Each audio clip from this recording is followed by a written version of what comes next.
আমরা দাওয়াতের জন্য যাচ্ছিলাম সকাল 6:03। ওই দরবার শরীফের একজন পাকশালার কর্মী ফোন দিয়ে বলল, ভাই আপনাদের আসার দরকার নাই। বললাম, ভাই কি হয়েছে? উনি ভিডিও দেখালো যে রণক্ষেত্র হচ্ছে, আল্লাহর ওলির দরবারে আগুন জ্বলছে।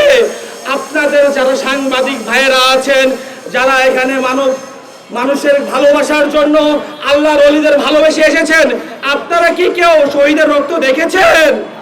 আপনারা কি শহীদের রক্ত দেখেছেন? রক্ত দেখতে চান? মাইকটা ধরেন।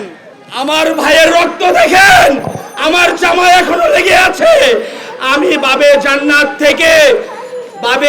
থেকে 11 জন আহত মানুষকে, যারা আল্লাহর বন্ধু হযরত মুহাম্মদ সাল্লাল্লাহু আলাইহি সাল্লামের জন্মদিনের প্রোগ্রাম করতেছিল, জন্মদিনের তাবারকে রান্না হচ্ছিল, ওই প্রোগ্রামে